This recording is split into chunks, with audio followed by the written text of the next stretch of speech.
ఓం నమో వెంకటేశాయ.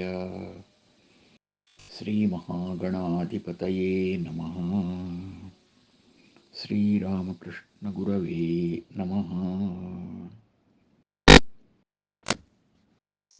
వననిధి నడుమ జనించిన జననామక రాక్షసులను జంపి తగ జనార్దనుడవే ఐతివి నా మనమున వారింజంపుమయ్య మోహన రూపా.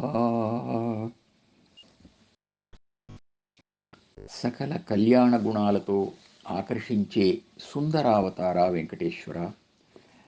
జననామక రాక్షసులు సముద్రంలో జన్మించి ప్రజల ప్రాణాలకే ముప్పు కలిగిస్తున్నప్పుడు నీవు వారిని సంహరించి జనార్దనుడనే బిరుదును సంపాదించుకున్నావు. సృష్టిలో ఉన్నట్లుగానే నా మనస్సులో కూడా పర అపకారం చెయ్యాలనే దుష్ట భావనలు ఏవైనా ఉంటే వెంటనే వాటిని తొలగించి నాకు మనశ్శుద్ధిని ప్రసాదించు స్వామి అని ప్రార్థిస్తున్నాం. జనాన్ అర్దయతి ఇది జనార్దన అంటారు. అంటే జన అనే పేరుతో ఉన్న రాక్షసులను బాధించి సంహరించినవాడు గనుక జనార్దనుడు అయ్యాడు అని అర్థం.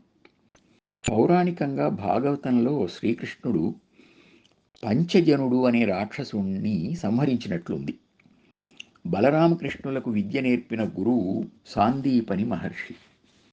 ఆయన కుమారుడు సముద్ర స్నానం కోసం ప్రభాస తీర్థానికి వెళ్ళి తిరిగి రాలేదట. ఆ కుమారుణ్ణి ఎలాగైనా బ్రతికించి తెమ్మని ఆ పుత్రభిక్షే తనకు గురు దక్షిణ అని గురువు కోరగా బలరామకృష్ణులు వెళ్ళి సముద్రుణ్ణి నిలదీశారట. ఆయన తన తప్పేమీ లేదని సముద్రంలోని ఒక అల ఆ కుమారుణ్ణి లోపలికి తోసివేయగా పంచజనుడు అతణ్ణి మింగివేశాడని చెప్పాడు. కృష్ణుడు పంచజనుణ్ణి పట్టి బంధించి ఉదరం చీల్చి చూడగా ఆ కుమారుని జాడ కనబడలేదు గాని ఒక శంఖం మాత్రం లభించిందట. అదే పాంచజన్యం. దాన్నే శ్రీకృష్ణుడు గ్రహించి బలరామ సహితంగా యమపురికి వెళ్ళాడట. యముడు వారి దైవీ శక్తిని తెలుసుకొని తన లోకంలో ఉన్న ఆ కుమారుణ్ణి వారికి అప్పగించాడట. వారు మృతుడైన గురుపుత్రుణ్ణి బ్రతికించి తెచ్చి గురువుకు సమర్పించారట. ఇక పంచజనుడు అంటే మానవుడు అనే అర్థం కూడా ఉంది. పంచభూతాత్మకంగా పుట్టినవాడు అనే అర్థంలో ఈ పదం వాడుకలోకి వచ్చి ఉండవచ్చు. నిజానికి జనీ ప్రాదుర్భావే అనే ధాతువును బట్టి పుట్టుక కలిగిన వారంతా జనులే. ఈ అందరినీ ప్రళయకాలంలో పుట్టుక లేకుండా తనలోకి లయం చేసుకునేవాడు జనార్దనుడు అని ఒక ఉన్నతమైన అర్థాన్ని చెబుతారు.